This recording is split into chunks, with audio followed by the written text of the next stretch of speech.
السلام علیکم ناظرین۔ 19ویں صدی میں معاشی انقلاب آیا۔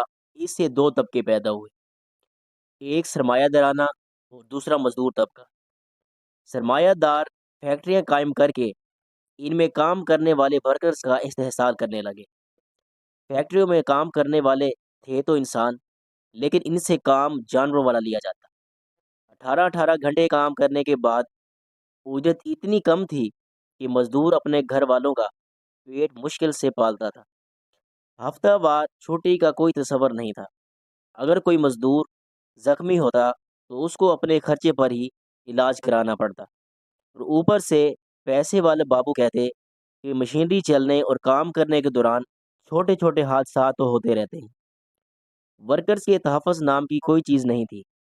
مالک جسے چاہتا رکھتا، جسے چاہتا بیٹھے بیٹھے نکال دیتا۔ وہ ہاتھ جو فصلیں اگانے اور فصلیں کاٹنے میں کوئی کسر نہیں رکھتے تھے، ان کے بچے اچھے کھانے سے محروم تھے۔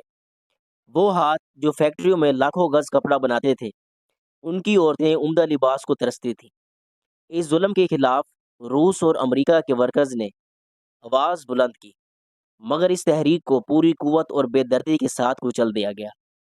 لیکن کہتے ہیں نا، ظلم بڑھتا ہے تو ایک دن مٹ ہی جاتا ہے۔ دنیا بھر کے مزدور اس استحصال کے لیے ایک ہو گئے، پھر سے اپنے حقوق کے لیے آواز بلند کرنا شروع کر دی۔ پہلے کی طرح مزدوروں کی آواز کو دبانے کی کوشش کی گئی، لیکن مزدور ڈٹے رہے، اور 1886 کا سال آن پہنچا۔ مزدور یونین نے یہ طے کر لیا تھا کہ اس سال 1 مئی سے 8 گھنٹے کام کیا جائے گا۔ ان کی ڈیمانڈ بس یہ تھی کہ 8 گھنٹے کام، 8 گھنٹے آرام اور 8 گھنٹے خاندان کے لیے۔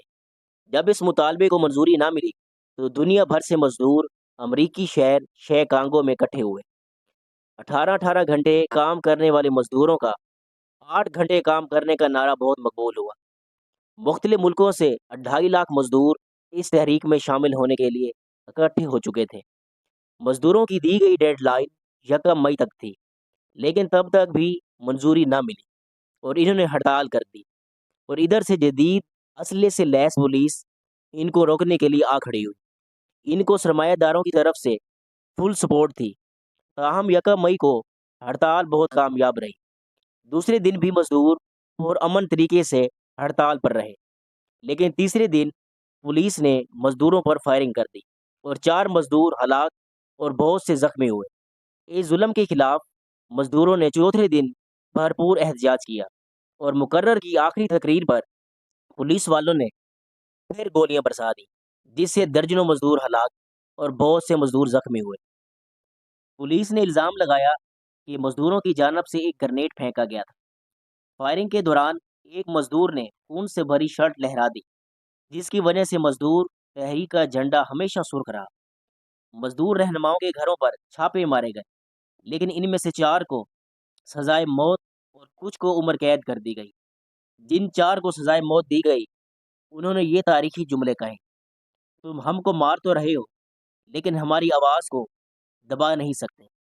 ان کو سزائیں تو مزدوروں کی رہنمائی کرنے کی وجہ سے دی گئی تھی، لیکن وجہ بم دھماکہ کو بنایا گیا۔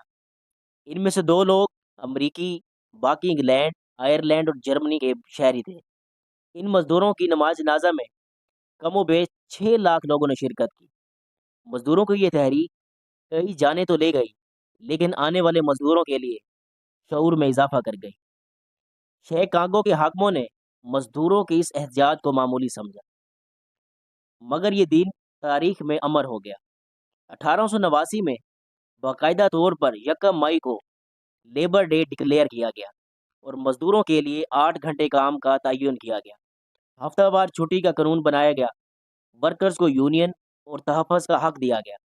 دوستو، یہ تھی لیبر ڈے اور عالمی یوم مزدور کی تاریخ، کہ ہم یہ دن کیوں مناتے ہیں، اس دن کو چھٹی کیوں ہوتی ہے۔ لیکن ہمارے ملک میں بھی صورتحال کچھ اس سے زیادہ مختلف نہیں ہے۔ اس میں کوئی شک نہیں کہ مزدور کو ایک خاص مقام حاصل ہے۔